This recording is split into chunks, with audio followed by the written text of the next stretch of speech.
Hello जी शर्मा जी। अरे आपकी payment तो रेडी है, या तो आप खुद आ जाइए या किसी को भेज दीजिए। मैं तो कहती हूँ आप खुद आ जाइए, इस बहाने आपसे मुलाकात भी हो जाएगी मेरी। ठीक है, आ जाइए आप। ओके, जाइए आप जी। अरे अभी तो यहाँ 7 लाख रुपए रखे थे, ये इतने कम कैसे हो गए? बाकी पैसे कहाँ हैं? ये तो 4.5 लाख रुपए हैं। मैडम मुझे लगता है जो अभी यहाँ सिक्योरिटी गार्ड खड़ा था ना, उसने इसमें से पैसे चुरा के अपने थैले में रख लिए। सही कह रहा है निखिल, पक्का उसने पैसे उठाए यहाँ से। अरे पर ऐसा कैसे हो सकता है? तुम्हें पता है मुझे शर्मा जी को पेमेंट करनी है, वो आने ही वाले हैं, तो मैं उन्हें पेमेंट कहाँ से करूंगी? अरे तुम रोको उन्हें। मैम आप फोन करो ना, वो पकड़ लेंगे उनको। गोपाल, काका बाहर जा रहे हैं, उन्हें बाहर मत जाने देना, उन्हें जल्दी मेरे ऑफिस में भेजो, जल्दी। मुझे शर्मा जी को पेमेंट करनी है, पैसे नहीं मिले तो मैं पेमेंट कहाँ से करूंगी? मैम साहब आपने मुझे बुलाया? हाँ मैंने आपको बुलाया। आपने यहाँ से पैसे उठाए? नहीं मैम साहब, मैंने कोई पैसा नहीं उठा।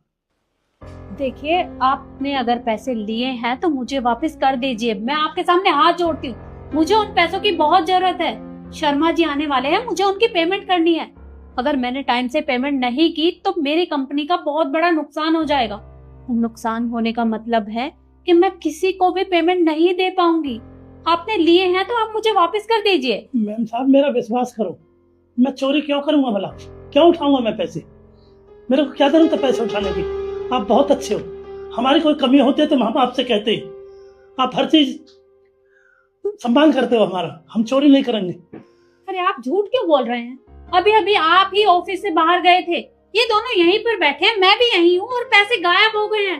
तो इसका मतलब तो यही है ना कि आपने लिए हैं। क्यों झूठ बोल रहे हो आप? आपके अलावा यहाँ था कौन? आप अभी गांव जाने की बात कर रहे थे, उससे पहले यहाँ पूरे 7 लाख रुपए रखे थे, और जैसे ही आप बाहर गए तो मैडम के पैसे कम हो गए। यानी कि पैसे आपने चुराए हैं। झूठ मत बोलिए आप। अगर पैसे आपके पास हैं तो निकाल के मैडम को दे दो। नहीं साहब, मैं झूठ क्यों बोलूंगा? मैंने चोरी की ही नहीं है। अरे आप मेरी बात समझने की कोशिश करिए, मैं हाथ जोड़ती हूँ आपके सामने। आपने पैसे उठाए हैं तो आप मुझे वापस कर दीजिए, मैं आपको और पैसे दे दूंगी। तो मैम साहब मैं कैसे विश्वास दिलाऊंगा आपको? मैंने पैसे लिए ही नहीं है, मैं कसम खाता हूँ। मैम आप इतनी बातें क्यों कर रहे हो? मैं तो कहती हूँ तलाशी लो इनकी, पैसे इनके पास ही होंगे, क्या पता पैसे थैले में हो। हाँ शिखा, तुमने सही कहा, इनकी तलाशी लेनी पड़ेगी। काका, आप अपने बैग की तलाशी दीजिए। मैडम मैं